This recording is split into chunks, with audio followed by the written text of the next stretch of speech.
Escalating privileges, that means privilege escalation. An attacker can gain access to the network using a non-admin user account, and the next step would be to gain administrative privilege. So when attacker gets the access on your system, so it is not necessary like it can get the access directly for the administrator. So it will get the access for suppose normal user or non-admin user. So it will do what? It will try to, the next step is to try to privilege the access to administrator. Attacker performs privilege escalation attack which takes advantage of a design flaws, programming errors, bugs and configuration oversights in the OS and software application to gain administrative access to the network and its associated applications. So these privileges allows attacker to view private information, delete files or install malicious programs such as viruses, trojans, worms, etc. Now there is type of privilege escalation we have. First, vertical privilege escalation and horizontal privilege escalation. Now vertical privilege escalation means it requires to grant higher privileges or higher level of access than administrator. And this is accomplished by doing kernel level operations that permit to run unauthorized code. So it uses the kernel level operations to permit to run unauthorized codes, and that will give you the access more than administrator. Higher level. Now what is the higher level of administrator? So there is an account in Windows system or in Windows system, it is called system user. The system user has a higher level privilege than normal administrator. So some of the things which you are not able to do by the administrator account, you can do that by using the system account.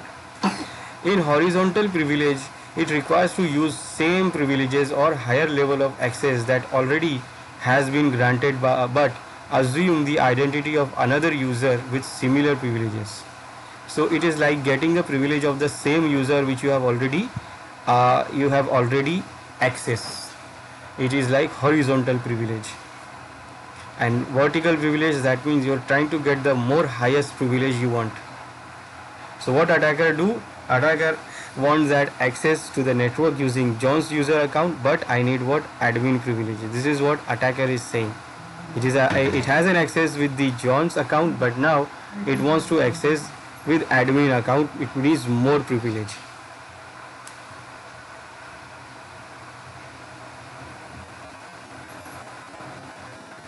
Now for doing the privilege escalation, it uses the DLL hijacking. It can use the DLL hijacking.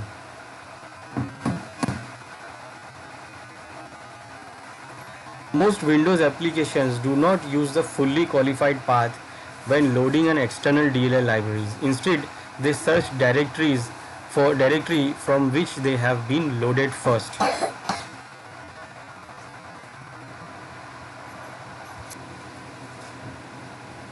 And if attacker can place a malicious DLL in the application directory, it will be executed in place of the real DLL.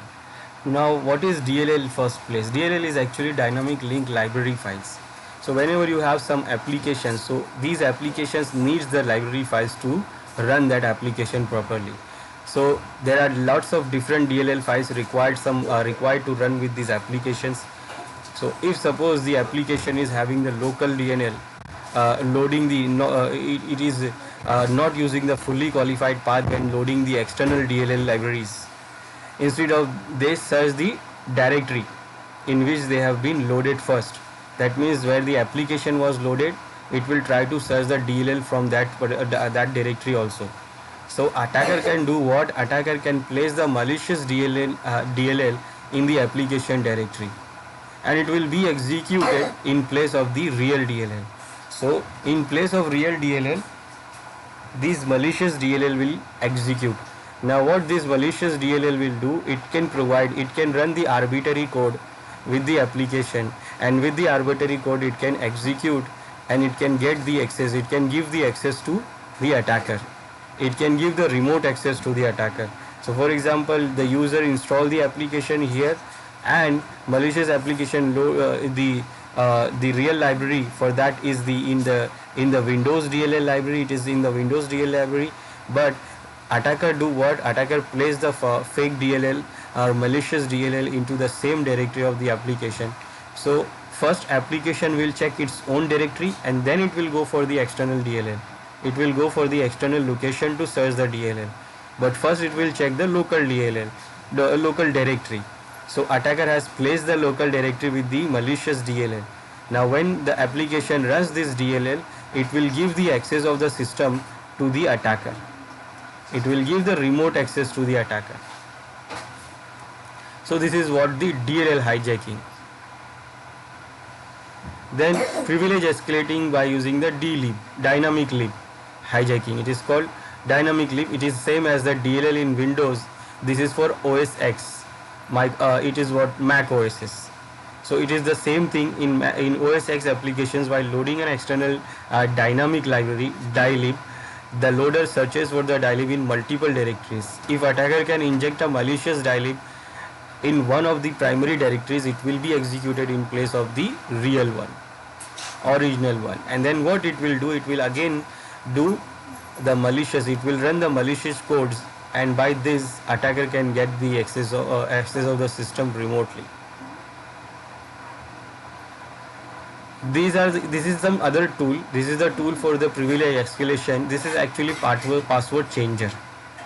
It can change the password of other users also. This is like it is changing the password for administrator. So if suppose attacker don't know the password of the administrator, so it can run the system by using the bootable image of this active password changer, and it will boot the image. It will boot it from with this active password changer, and it can change the password of administrator also. This is actually a recovery tool. It is a recovery password from multiple partition and hard disk drive. It detects and display all Microsoft Security SAM database and display full account information for any local user. Now this is what you will do when you have a physical access of the system. So if suppose you are having a physical access of the system, then you can boot the system with this active password changer, and then you can crack the password of admin also. Now remember, when you change the password of the administrator can know that somebody has changed the password of administrator. There are some other tools also available which do the same password recovery thing. Now I will show you another tool or another application which comes with the Kali. It is called MSF exploit.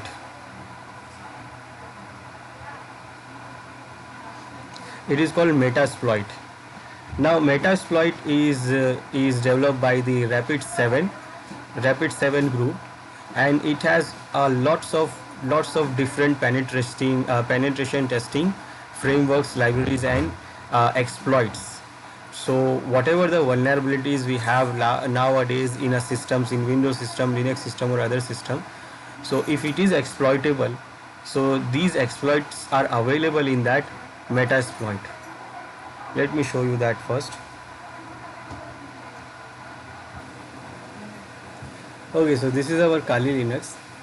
In Kali Linux we have different tools, we have lots of tools, and in those tools we have these exploitation tools. In that exploitation tool we have this Metasploit framework. This Metasploit framework is actually has lots of different exploits available, preloaded.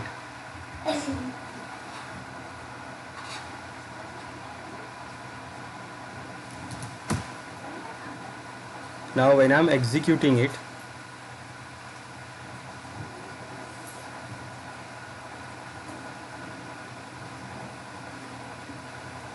and it is starting Metasploit.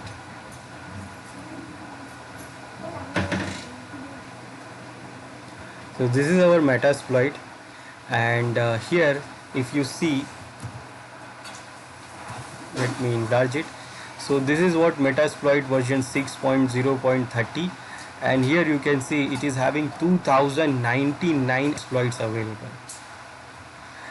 So basically it has these number of exploits available.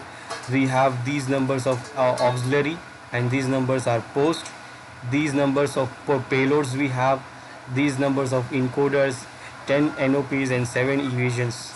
So these numbers of payloads and metasploit, the exploits we have in this metasploit framework. So it is having a lots of these. So for privilege escalation, we can do what attacker can do: add the malicious DLL on the system which it wants to hack. So I want to hack this Windows 10 now, and I want to access the Windows 10 by using the malicious codes, malicious DLL codes or malicious application there. So first what I will do, I will create the payload first, and for creating the payload also we have this with the Metasploit we have the MSF Venom tool. I will exit it from here. So we can execute this Metasploit by using MSF console command also. This can also be used to run the Metasploit. Now for creating the malicious code, we have a command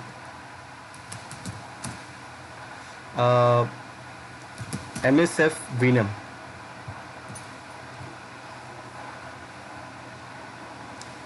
Now this command, what it will do here, it is going to use, I'm going to use this Venom, and with this command I'm going to use this payload, this P for payload. So with this command what I'm going to do here, I'm going to create a malicious exe file which I will send to the Windows 10 machine. So first what I will do, I will create that exe file with this command MSF Venom. Then I will use the Metasploit framework to access the server and control the, access the Windows and control the Windows. So this is what MSF Venom command, which gives you an option to create the exploitable exe file. So what you will do here with the command, this is the P for payload. I'm going to use this payload for Windows. It is Meterpreter reverse TCP. Now reverse TCP means it is going to connect itself, like when I send this to the client, to the target. So the target will do what? Target will itself try to connect us to the attacker server. So it is what? Reverse TCP. In normal TCP you will do what? You have to connect the server, but in this reverse TCP the Windows 10 machine will itself try to connect us.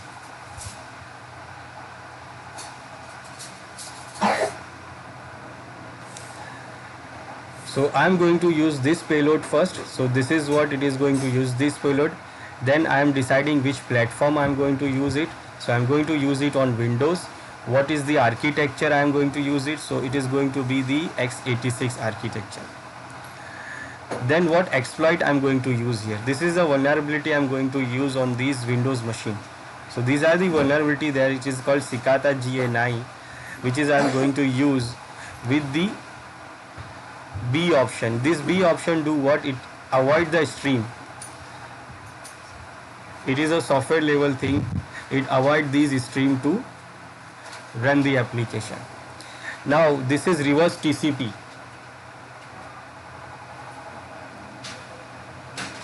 So reverse TCP, that means when this exploit will execute on the Windows 10 machine, then that machine will try to connect our machine, attacker's machine. So that machine should know that what is the IP of the attacker machine. So here I am mentioning my own IP address, that local host. So this is the IP which this exploit will try to connect. Then what file I am going to create here? So I am going to create exe file, and then -o for the output. The output file it is going to store here with this name. So this command will do what? It is going to create this exploit here.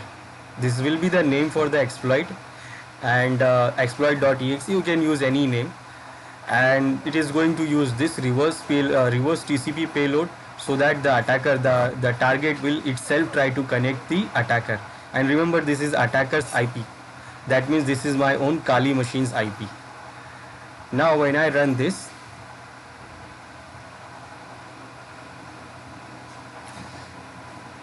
it is generating this exe file. Okay, so it has generated this exe file and it is on the desktop. So let's check on the desktop. So this is what the file we have. Now what attacker has to do, attacker has to just send this exe to the client, the target machine, and it has to lure the target to run this exe. Remember, attacker has to send this exe and lure the target to execute this exe. It can give any offer, anything, or any different kind of social engineering attack. It can use social engineering technique to make this user run this exe. Now when it runs this exe, the user runs this exe, then what happen? It will make a backdoor. It will make a backdoor in the target system, and the target system will try to connect this attacker machine. And at that time we have to be ready with our Metasploit framework, so that we can hack that system and we can get the access of that system.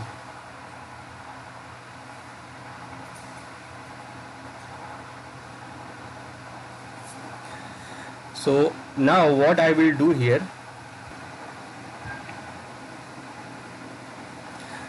so I am going to send this exe on Windows machine, and I will try that Windows machine that execute it.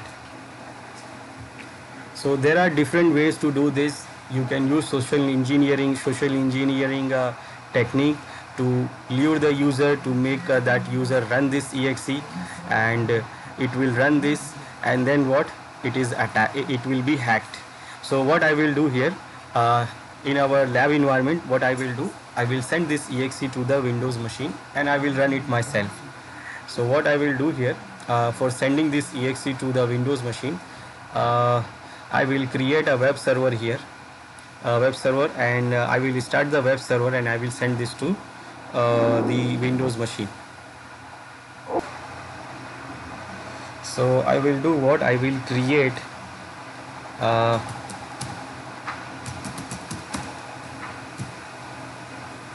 one directory under this var www HTML directory. HTML is the default web directory. Then what I will do, I will copy this file into that directory.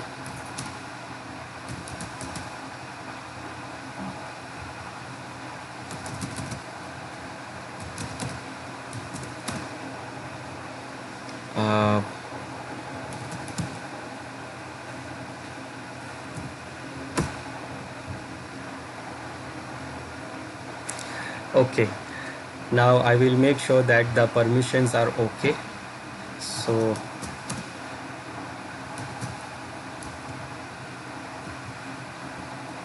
this is web user, so this has a permission of all the files, and also I will make sure the permissions are okay.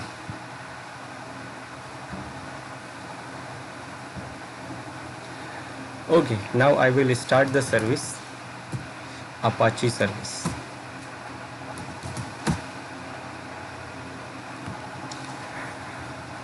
Now this exploit will be accessible through the web service, through the web service to the Windows 10 client. So let's see how we can access it on Windows 10. Now this is what Windows 10 machine. I will go to the Internet Explorer, and I will try to access the server of Kali machine. First I will use this.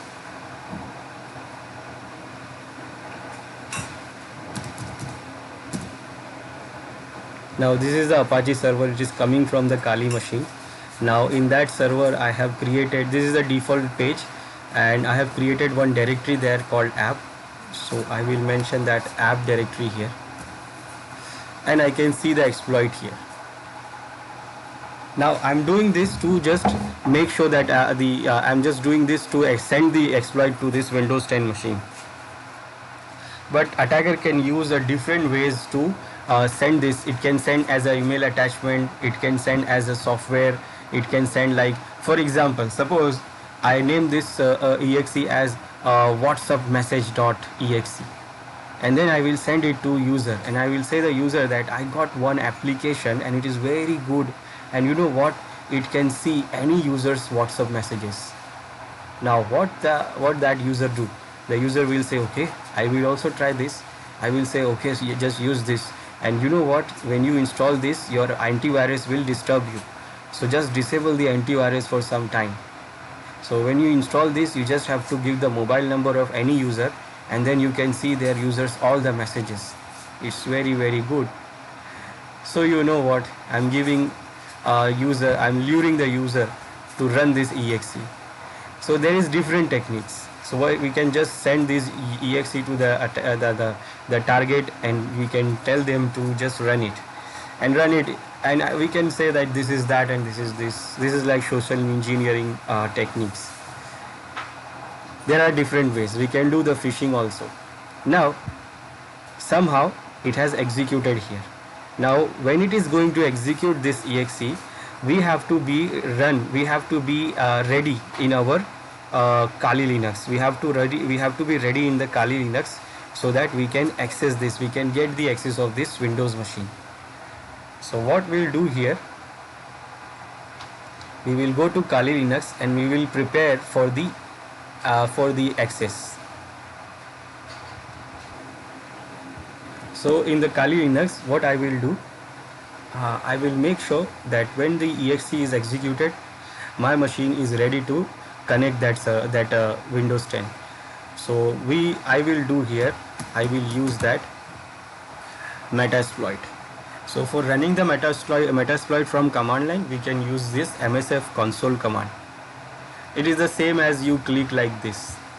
You go here and you click this graphical option. It also open the same thing. It will load all the exploits and everything, and then we can see that. Okay, now what I will do here, I will use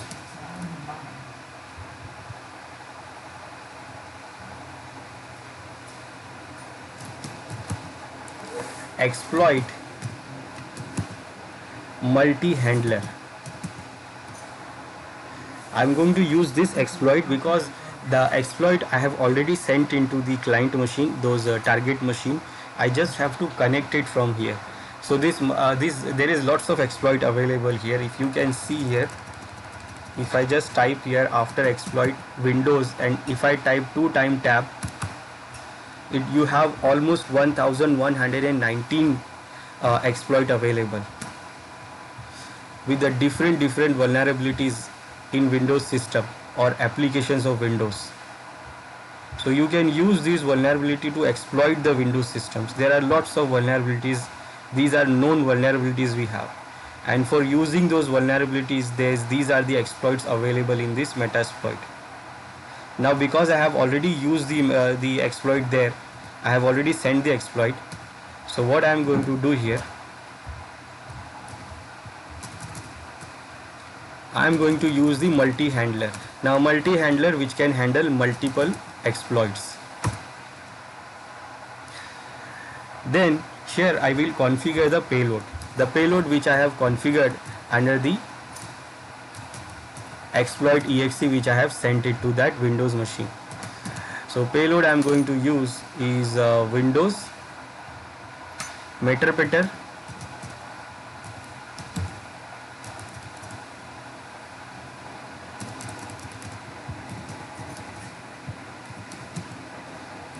and reverse TCP.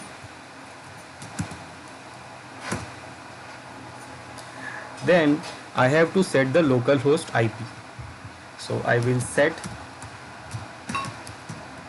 localhost IP, and that is my own IP address, my Kali Linux IP address, so that my machine will start, my Kali Linux machine will start listening on this payload, this IP address for this payload. And when the user execute that exe, it will connect this to this payload, this machine, this Metasploit. Okay, now it is all set. Now what I will do, I will exploit. I will run the exploit with -J and -Z option. It do what? It will run it in a background.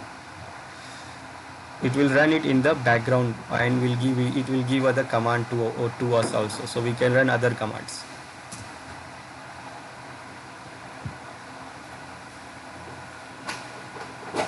So exploit is running in the background and started server TCP handler on this IP and this port number. Now what I will do now, I'll go to the Windows 10 machine and we'll assume like the user is executing that exe. Now user is going to execute this, so it will click on it and it will download it. It will save this, and when it is saved,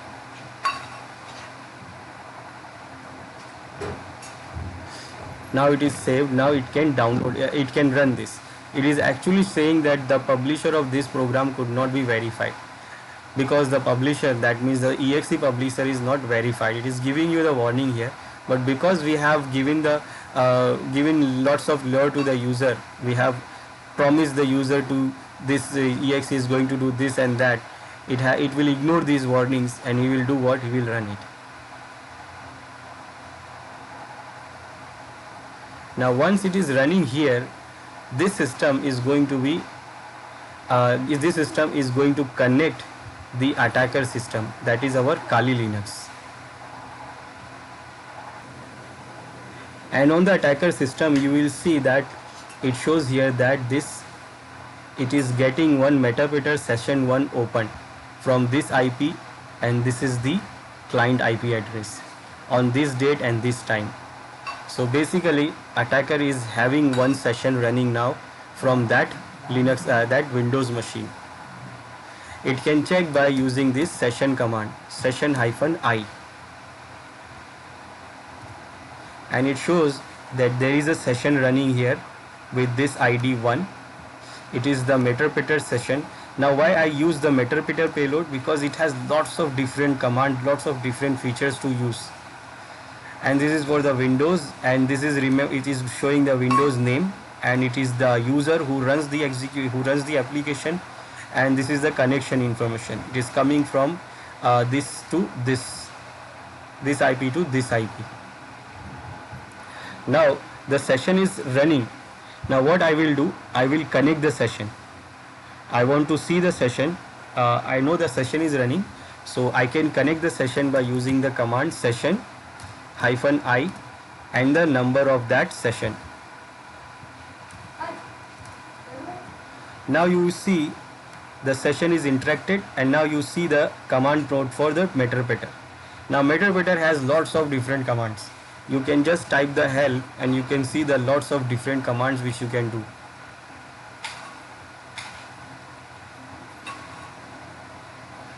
So you can see these all things you can do with the Meterpreter to the target system. You can run, this is to background the process. You can do get the timeouts, GUID, help, info about the system. There is lots of things. These are for the system commands. These are for the network commands. These are for the system command, and these are for the user interface command. Like you can use the key, you can use the keylogger also. You can start the keylogger, you can take the screenshot. Now you can, if there is a webcam available, then you can use the webcam also. You can play music, you can get the system. Now this is for the evaluating the system. This is for the escalating privilege, and you can use the hashdump command to get the all hashes of the users there from the system. Now first let's verify that is it the same machine we are getting. So I will say get UID. So what it is saying, that this user from this machine is giving us the access. Now if you see the Windows 10 machine, you will not feel like something is happening there. You see here it goes into background. This does not come onto front. So once you execute it, it is not showing anything that something is executing in the background.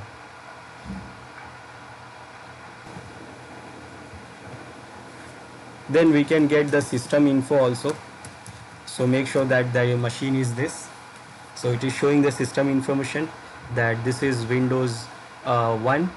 This is the name of the machine. This is the operating system, architecture, domain. It is actually work group, and this is the meterpreter we are using. Now we can do the lots of things from this.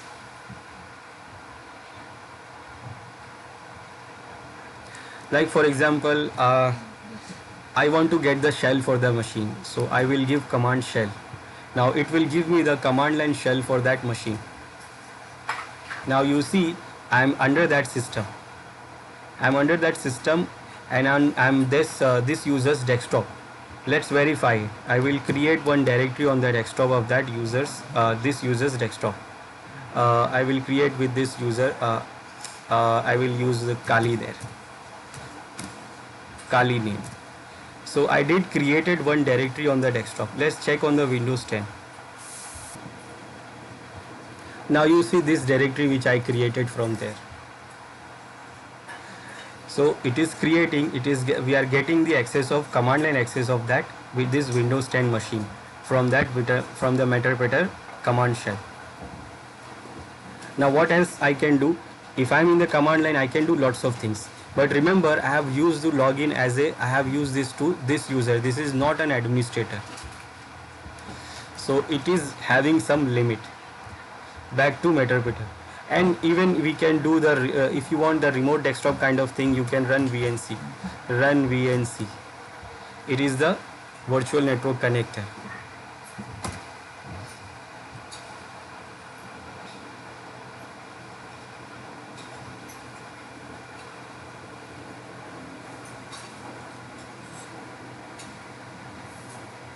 And now you can see the desktop of that Windows 10 machine here in our Kali Linux. You can see the desktop here. It is the remote desktop connection.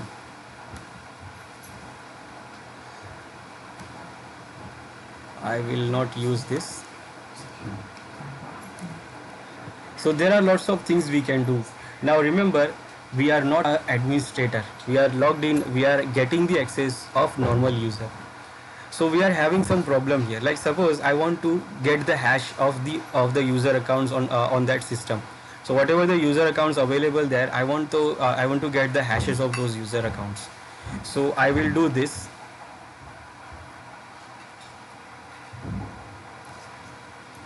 I will run this command.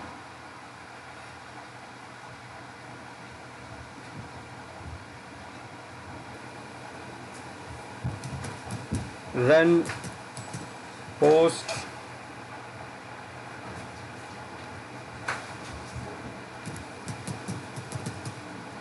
Windows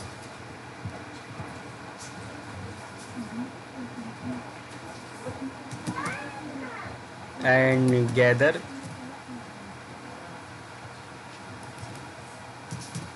smart hash dump.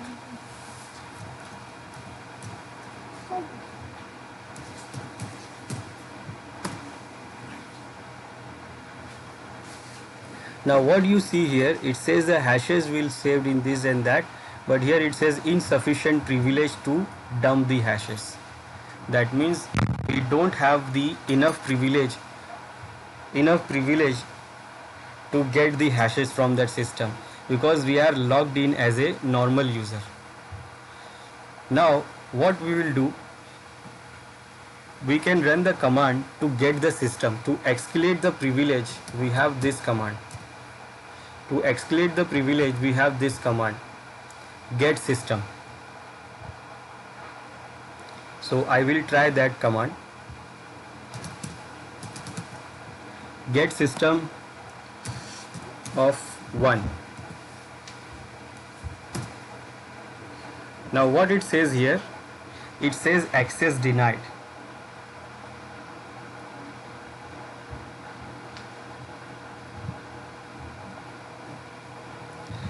It is saying access denied. Now why it is saying access denied? because we logged in as a normal user. That normal user is also administrator, but it is not a built-in administrator. So when it runs any application on Windows 10, what it do for administrative privilege, it asks for the authentication. It asks for the permission. For example, let me show you. So for example, this is the Windows 10 machine. I have logged in as a Windows that user. Which user access we are getting? I have logged in with this user. Now what happens if suppose I want to run something as administrator? For example, I run CMD and I want to run as administrator. So it is asking this. It is called user account control. So this user account control will do what? It notify the user that this is going to be happen. When it says yes, then it will get the command prompt of admin user. Otherwise it will not get it. Now that is the problem here. So for this problem, what we can do? We can use another exploit. To solve this problem, what we can do? We can use another exploit. There is another exploit which is called bypass user account control food helper. This is the exploit available in Metasploit, which we can use to bypass the user account control settings. So what I will do here, I will use that exploit for doing this, for escalating the privilege. And remember, we have already has the session of this Meterpreter running. So first I will do what? I will make this session background. I will put this into background. So I will give command background. Now it will do what? It will make this session into background. Now the session is running in the background and session ID is 1. After putting it into background, what I will do? I will change the exploit. Remember, we are using this multi-handler exploit. Now I will change the exploit. So now I am going to use that exploit, which is for bypassing the Windows account manager setting. So I'm going to use exploit for Windows local, and the name for that exploit is bypass user account control food helper. Now I'm using this exploit here. Now when you show options here for the particular exploits, so it says that these things must be available. Now must be available, that means you have to have the session also. Now current session setting. Now what I will do here, I will join this Metasploit, I will join this exploit with our existing session. The session which is existing, it is already running. So I will try to send the exploit through the session, through that existing session which we have already run. That it will use this vulnerability. So through this session I will send this exploit, and this exploit is going to use this vulnerability available in Windows machines to get the access of admin, to get the escalate privilege. So first what I will do, I will set the session here. So I will run command set session, and the session number we already have is number 1. Now it is set with that session, and you can see now it is showing session 1 is the current setting. Now after that, other requirements, if it is showing there, so you can fill the other requirements like setting the local host,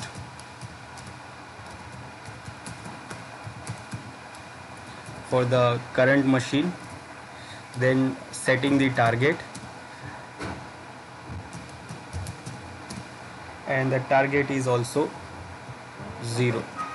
I am setting this as a target. It is actually there, but in case if it is not there, then you should have to configure this. And this is the local host, which is already configured. Now what? After doing this, I will run exploit again. I will run the command exploit. And now I'm not sending it into background. I'm running it in foreground. So I will run only exploit.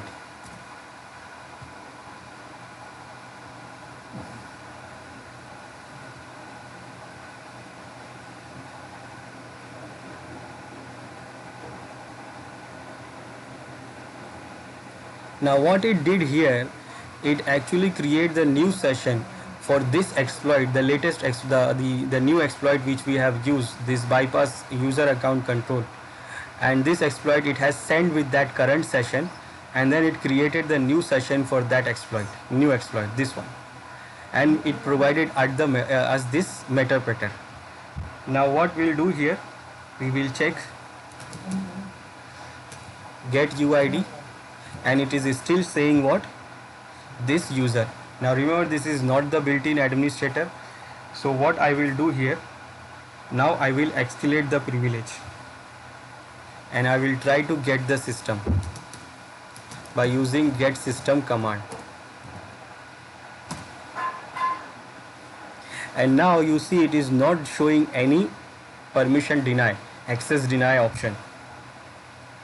Why it is not showing? Because this exploit is using it to bypass the user account control.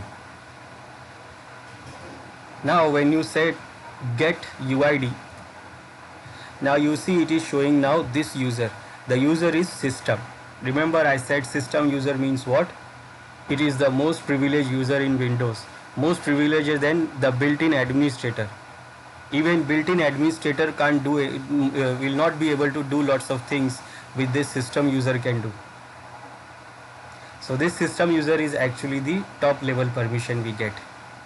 Now once we get this top level permission, what we can do now, we can try to get the hashes of the users, and we will try to use that command again to run the post windows gather smart hash dumps. And now without any error, we will get all the hashes of the user accounts available in that machine. And here it is, we are having these hashes of those user. Administrator, just a minute. So we are getting these are the users there, and these are their hashes of password.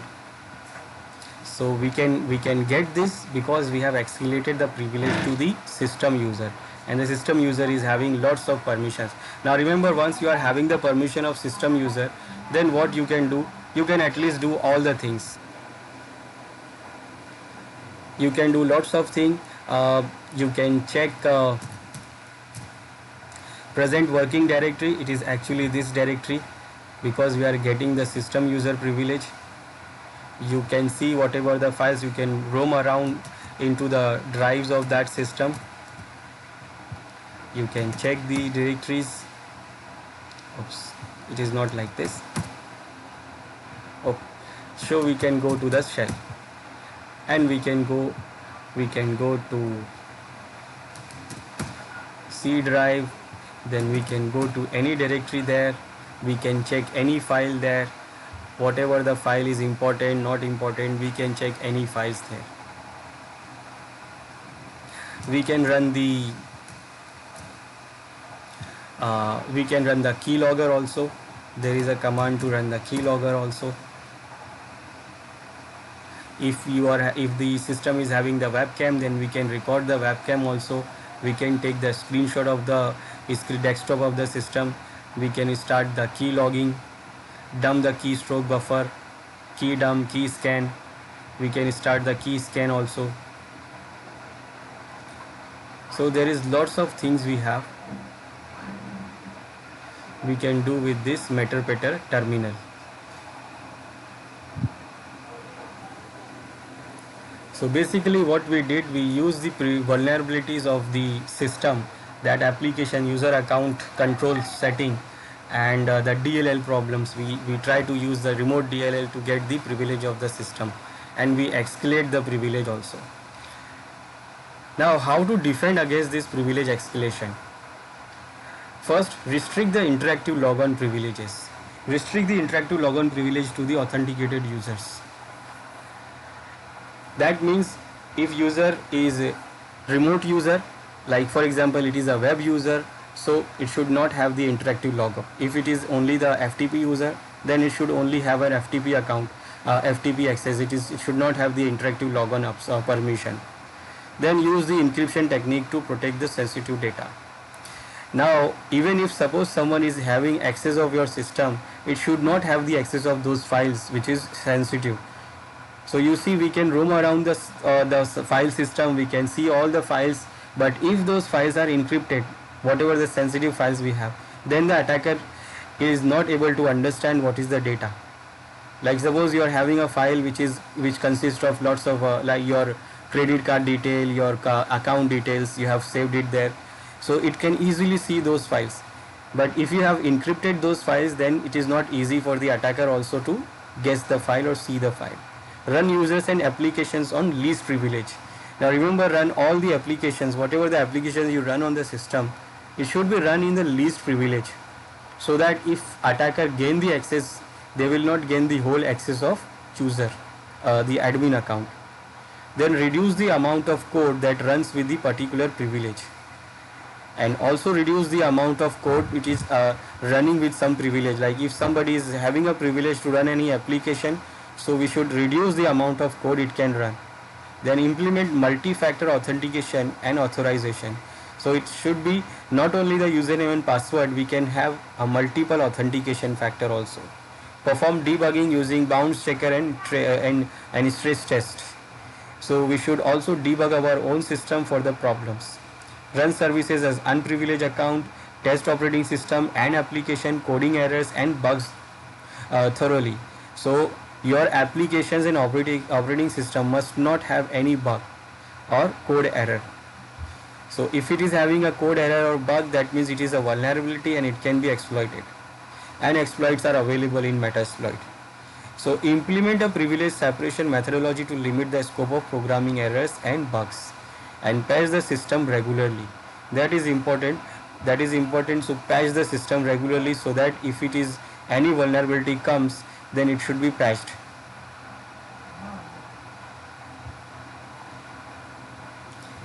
Then executing application. Once attacker escalated the privilege, now it is having the privilege of system. Now what it will do, it will try to execute the applications. It will attacker execute application, malicious application in this stage, and this is called what? Owning the system. This is what the attacker wants to own the system, and it wants to own it for the long time. So attacker execute these malicious programs remotely in the victim's machine to gather information that leads to exploitation or loss of privacy, gain unauthorized access to the system resources, crack the password, capture the screenshots, install the backdoor to maintain easy access, and etc. So now once it is getting the access of the one system, then it wants to access the other system also. Now for example, we have accessed the Windows 10 machine, it is the client machine. Now what?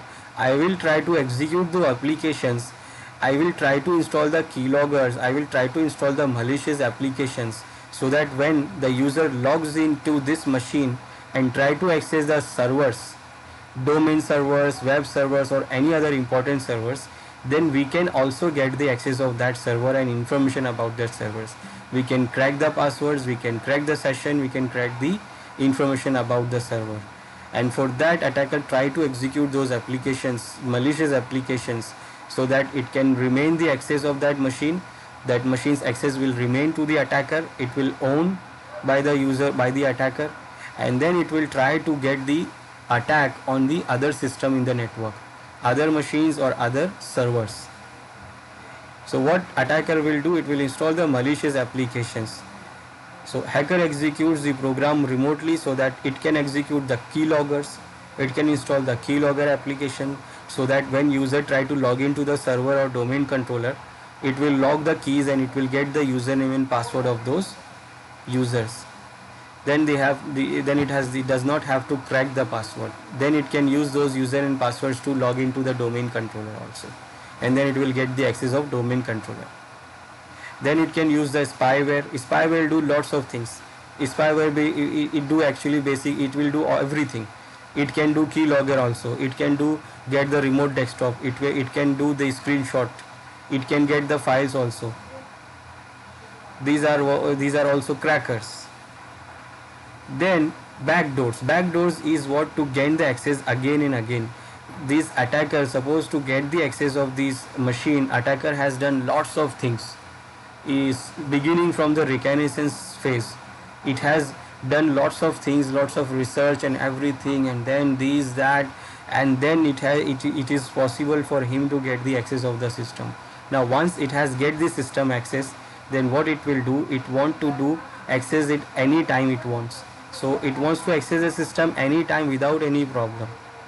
So don't have it, the attacker don't want to do the whole process again. So what attacker do? Attackers install the backdoors. Backdoors, it opens the backdoors for the attacker. Then attacker whenever wants, the attacker can easily connect the system. So tools are there for running the remote to run the execution of application remotely, like this remote exe. Remote exe is remotely install application, executes programs, scripts and updates files and folders on Windows systems throughout the network. It allows attacker to modify the registry, change local admin passwords, disable local accounts and copy, update, delete files and folders. In this software you have lots of things, and same as this you have other softwares also, like PDQ deploy, DMware remote support, manage engine desktop center, PSEXE, then the FatRat. FatRat itself is a metasploit, like a metasploit. It is also a whole framework of different exploits. So with the help of FatRat also you can create different exploits. It is not available by default under the Kali Linux, but if you like, then you can download it from the GitHub database. It is also a good tool, and we can use it to create different type of exploit, just like we use MSF Venom command. And it can do execute it on remotely also. Because we have already gained the access, then what we'll do, we can use this remote exe tool or different tools to execute the application on remote system. And then we can install what spywares, we can install the keyloggers, we can install the backdoors, whatever I like.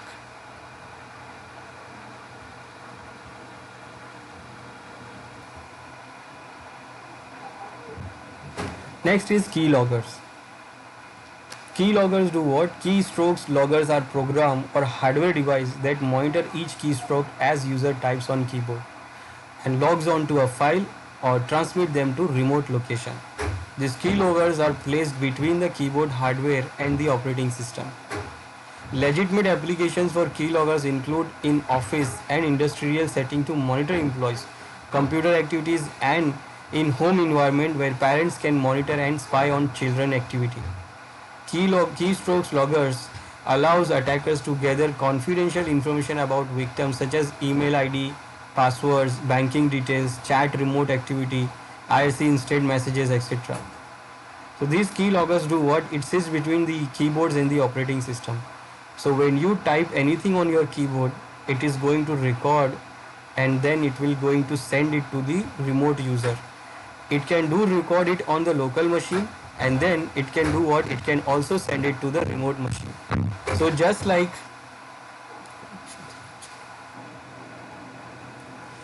once the attacker get the access of the Windows machine, it gets the access execute the privilege, exclude the privilege.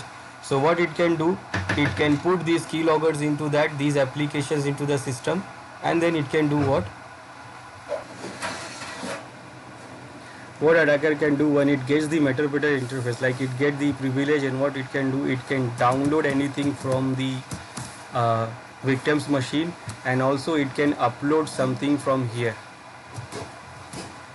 So it can download and it can also upload. So it will do upload these keylogger softwares from here.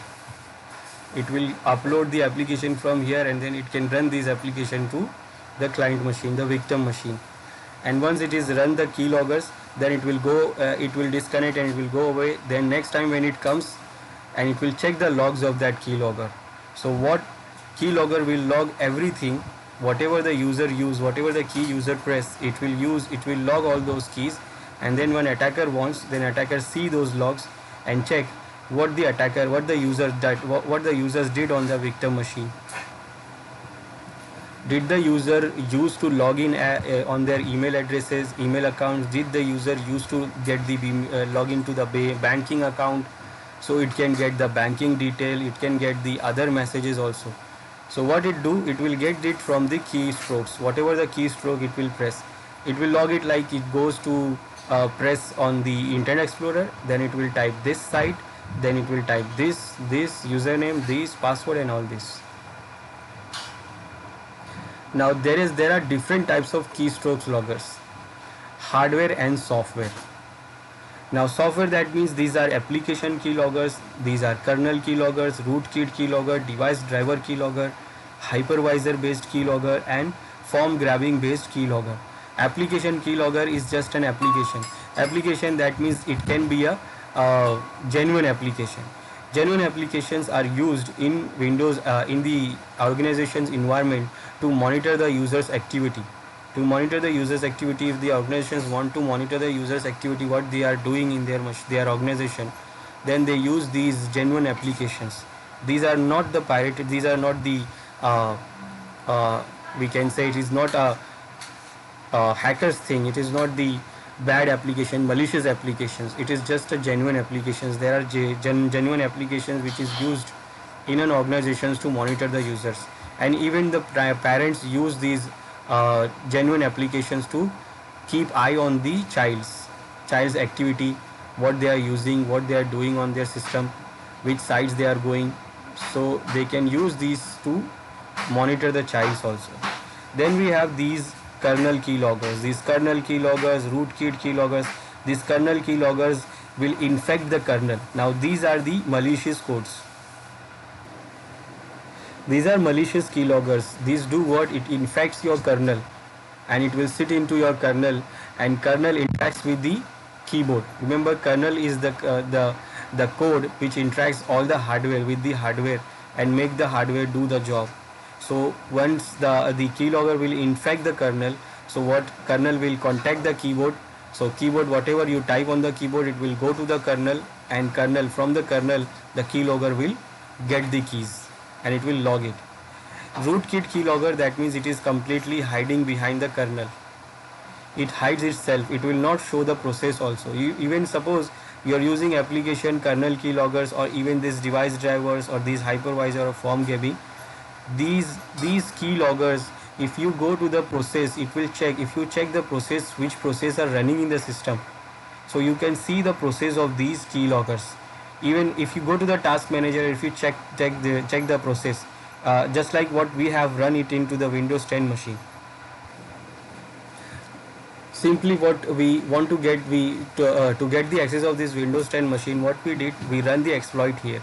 Now if this user is smart enough, it will go to the task manager and it will check the process running here. Now this one is not showing anything here, it is showing task manager, but when it goes to the detail, it will check these process here, and it can see this process here. It is showing that exploit.exe is running. So basically, when those malicious applications run, it shows in this task, it shows in the process. This is normal task manager. We can use the advanced process manager, where you can see lots of detailed process. So we know that what that process do. Now this is showing that this is exploit.exe, and if I say I don't know what is this, then I can close it. So what attacker do, they do what, they change the name of these exes. If suppose I use the name, instead of exploit, if I use the svc host.exe, then you can see lots of process of svc host is running. So it is not easy for the user to guess which process is what, malicious. So I can do this, and this is what it is kind of a rootkit technique. Now rootkit do what? Rootkit keyloggers or rootkit malicious application do what? It will not show in these task manager also. It will hide their self. It will not show in the task manager also. If you go to the task manager, if you check the process which is running here, then even that it will not show you that process like this. It will hide itself from here. And that is called rootkit. So the keylogger which uses the rootkit technique to hide itself, it is called rootkit keylogger. And again it is a software keylogger. Device driver keylogger, that means it will infect the device driver of the keyboard. So suppose you update the driver for the keyboard and that updated driver is not the verified, not the signed driver you use, which is not signed by the Microsoft, that maybe it is having the keylogger also. So it can have a keylogger and it can infect your machine, it can log your keyloggers. There are hypervisor based keyloggers which do works for the virtual machines. Then form grabbing based keyloggers also there. These are software keyloggers. Now we have hardware keyloggers also. These hardware keyloggers do what? We have hardware for this. It can be embedded into BIOS. It can be embedded into your BIOS hardware. BIOS hardware chip. So suppose you are getting if you have updated your BIOS and you have added the hardware, these are the hardware chip, hardware BIOS chip. So it is infected with this keylogger. So your system is what? Getting the keyloggers. It is logging your key. Then you have keylogger keyboard. Simply you are having the keylogger keyboard. If you want to monitor someone, just present him this keylogger keyboard. So he will be happy that you are presenting him with the you are presenting him the keyboard, but he don't know that this keyboard itself a keylogger. So whatever you type on that keyboard, it is going to be logged, and it will send it to you remotely through the wireless network, through the Bluetooth network. So you will just come in within the range and connect with that system without knowing that user, and then you can just get that logs, all the logs, and just steal the information. You can use the external keyloggers also. External keyloggers like Wi-Fi, Bluetooth, Acousticam, PS2 and USB keyloggers. These PS2 keyloggers are like it comes between the USB port and the USB port which you connect into the machine. These cam keyloggers is actually the keylogger camera, which attacker can set in the position where it can see the keyboard of your system, and it can record your keystrokes through the camera. Bluetooth keylogger, that means the hardware keylogger which you use, the PS2 keylogger, USB keylogger, even a keylogger keyboard. These all keyloggers can be the Bluetooth or wireless keyloggers. They can be a wireless keylogger or Bluetooth keylogger. They can do what? They can log the keys, and then what? You don't have to connect that keylogger. You can just come into the range of that Bluetooth, and you can get the logs of that keylogger. So methodology of attacker in using the remote keylogger. So what is the methodology? So attacker creates a malicious executable file. Then attacker gives this malicious file to the user through email or lures the user to download it from website or malicious server. So what? It is the same technique what I am explaining previously, that you just have to send the exe to malicious executable to the user and lure the user to download and use it. Now once user clicks the malicious file, the keylogger gets installed in user's machine without his or her knowledge, and keylogger secretly collects each keystrokes as user types and saves it to the text or log file. As the user connects to the internet, these files are sent to the remote location as configured by the attacker. So very simple, and again that Metapreter also doing the same. It can also do the keylogging, or even you can use a separate keylogging, a malicious code. So simple, it will send the keylogger link to this user, and then the user will do what? It will download it. Now whatever it will type into the keyboard, it goes to the kernel, and kernel to the driver and to the applications and other applications and terminal. And keyboard, the keylogger will do what? It will interrupt the keylogs from there. It injects the keylogger here, and using this, if get any key state character this, then transfer it to this log. And when the user connects to the internet, then it will send the logs to that attacker remotely. It depends how it designed the keylogger, malicious code. And these are the hardware keyloggers we have. As I said, this PS2 keylogger. So you can see how it looks. It looks like the extension of PS2 keyboard. Like you will connect your keyboard port in one side, and then from the other side you will connect it into your PC. Same as for your USB keylogger. In one side you will connect the USB port to this keylogger, and then from the other side you will connect it to your system, like this in your this you see here in the image. Or you can use the hardware keylogger keyboard. And these keyloggers, that PS2 or USB, it can be a wireless keylogger that you don't have to connect again. That means this keylogger is a hardware keylogger. That means once you connect it to the system, and if it is not a wireless keylogger, then you have to get that keylogger again. That means first you have to go to the organization's machine, organization's building, and then you have to connect the keylogger secretly. Then nobody has to see that. Then once you want to get the logs, then again you have to go to the organization building, and then you have to go to the system to remove that keylogger, and remove the keylogger, go home, and then see the logs. Now if it is a wireless keylogger, then you don't have to touch the system, you don't have to go close to the system. You can just go close enough to get into the range of this Bluetooth or wireless, and then you can get connected, and then you can download the keyloggers, the logs from it. So there are different keylogger softwares available. Now these are like genuine softwares, all in one keylogger. This all-in-one allows you to secretly track all activities from all computer users and automatically receives logs to desired email, FTP, LAN accounting. So you can configure it to get your logs on email or FTP or LAN accounting.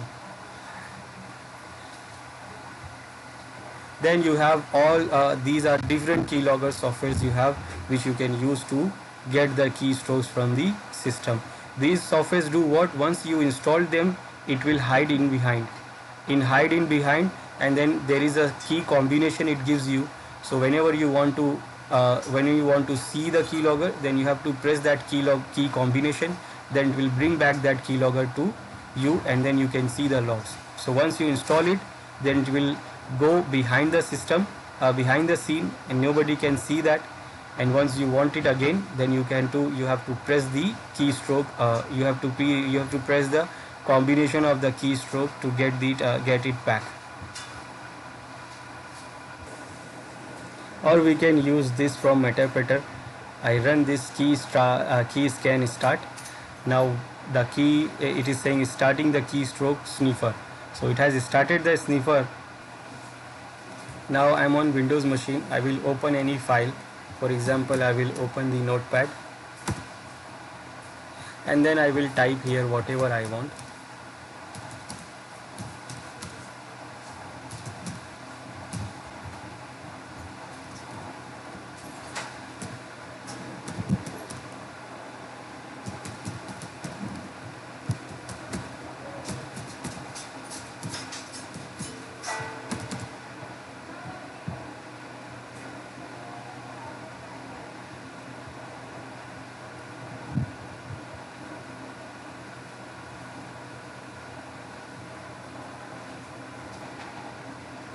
Whatever, and then